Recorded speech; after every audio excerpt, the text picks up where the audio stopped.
Last ഇത് വേണ്ടാന്ന് വെച്ചു. കാരണം പല കാരണങ്ങൾ കൊണ്ട് അത് വേണ്ടെന്ന് വെച്ചു. കാരണം ആ ചേട്ടന് എന്ന് വെച്ചിട്ടുണ്ടെങ്കിൽ ഒരു വീട്ടിൽ താമസിച്ച് കഴിഞ്ഞിട്ടുണ്ടെങ്കിൽ എത്രയായാലും ആ പെണ്ണിനെ അവർ കൊല്ലാക്കൊല ചെയ്യുന്ന അവരുടെ ആ പെണ്ണിൻ്റെ വീട്ടുകാർക്ക് ബോധ്യപ്പെട്ട് കഴിഞ്ഞപ്പോൾ വീട്ടുകാർ എന്ത് ചെയ്ത് അവളെ നൈസായിട്ട് വേണ്ടെന്നും വെച്ചുകൊണ്ട് വീട്ടുകാർ വിളിച്ചിറക്കി കൊണ്ടുവന്നു. പക്ഷെ പിന്നെ അവന് അന്ന് 28 വയസ്സുണ്ടായുള്ളൂ. അപ്പോൾ അവനും കുറേയൊക്കെ അവരുടെ എന്നിട്ടാണ് വീട്ടുകാരുടെ വാക്കൊക്കെ അവൻ കേട്ടു. ആ ഒരു ലെവലിലോട്ട് അവനും പോയി.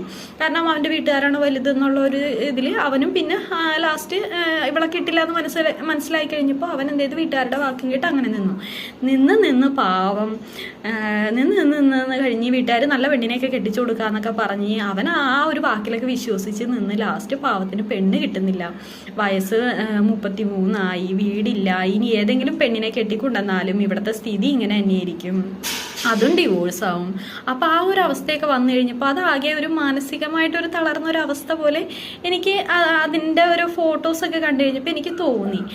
പക്ഷെ അത് എന്നിട്ട് ലാസ്റ്റ് എന്ത് ചെയ്ത് അത് എന്തായാലും അടുത്ത പെണ്ണിനെ കൊണ്ടുവന്നു കഴിഞ്ഞാൽ എന്തായാലും അതും ഡിവോഴ്സാവും, അത് ഉറപ്പാണ്.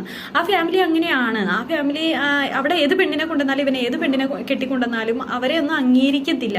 അവരിൽ എല്ലാവരും ഭയങ്കരമായിട്ട് മാനസികമായിട്ട് തളർത്തി കളഞ്ഞ് അവിടെ ഭയങ്കര പ്രശ്നങ്ങളുള്ള ഒരു ഫാമിലിയാണ്. പക്ഷെ അവൻ വേറെ വീട് വെച്ചു. അവൻ തന്നെ സ്വന്തമായിട്ട് കടവും വിലയൊക്കെ വാങ്ങിച്ചിട്ടുണ്ടായിരിക്കാം. കടവും വിലയും വാങ്ങിച്ചു അവൻ എന്ത് ചെയ്ത് വീട് വെച്ചു, വേറെ സ്ഥലത്തോട്ട് വീട് വെച്ച്. അവൻ്റെ അമ്മേനെ അച്ഛനെ ഉപേക്ഷിക്കാനായിട്ട് അതും പറ്റില്ല. ഒരു പെണ്ണും പറയുന്നില്ല നിന്റെ അമ്മേനെ അച്ഛനെ ഉപേക്ഷിക്കുന്ന ഒരു പെണ്ണും പറയുന്നില്ല.